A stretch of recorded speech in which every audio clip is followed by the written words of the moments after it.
We boarded the Grand Princess early to explore the amenities like a sanctuary spa before the sail away celebration.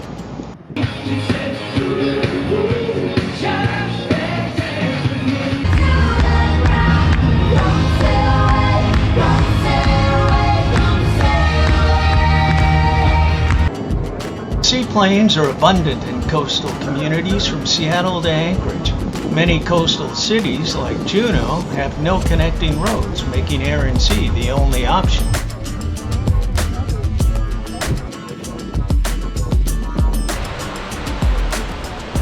We are on dry land in Alaska, Ketchikan. in Ketchikan, and that's the famous American bald eagle right behind us.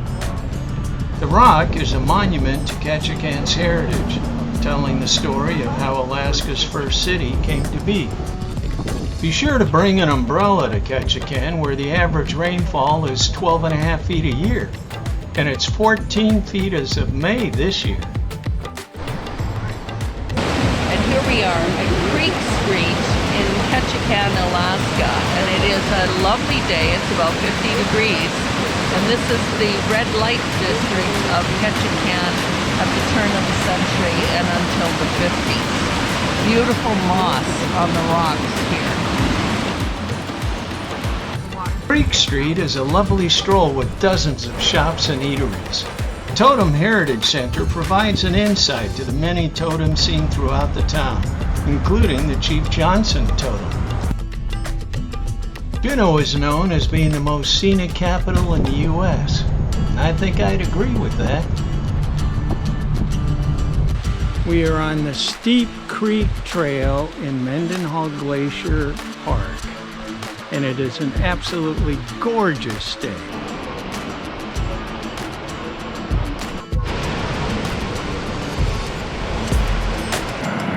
We're in Juneau, Alaska, and we are seeing climate change in action. I'm standing by a lake that didn't exist until recently because it was completely covered with the glacier that is way over there in the distance.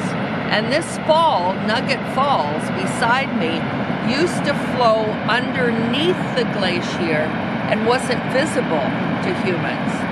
Michael was here 30 years ago or 35 years ago, and this was all covered in ice. It's amazing. Due to high winds, we were diverted from our original itinerary of staying in Skagway to porting in Haines, Alaska, which is a small town, population 1,800, but it's really quite nice and the authentic Alaskan experience. It also has, I believe, the world's only hammer museum. Glacier Bay collects many glaciers flowing from the tall surrounding mountains with abundant snowfall. As recently as 1750, a single glacier thousands of feet deep filled what is now a 65-mile-long fjord.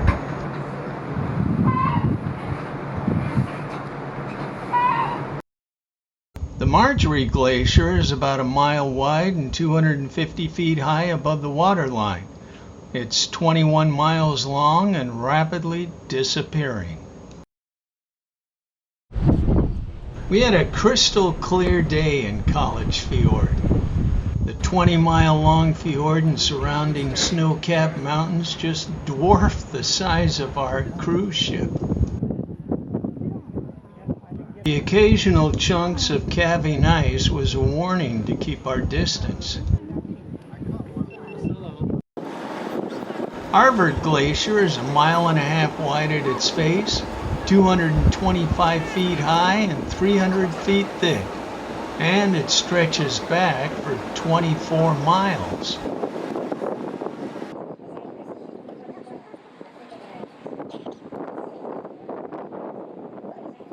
It's been 35 years since I took my last Alaskan cruise, and the memory of Alaska's majestic coastline and glaciers has been pulling me back ever since. In my lifetime, I've now witnessed glaciers receding 1.5 miles. Climate change is defrosting our planet's icebox and making life unbearable for billions who can't afford air conditioning. Hopefully we can change course so that future generations will be able to experience the magic of Alaska.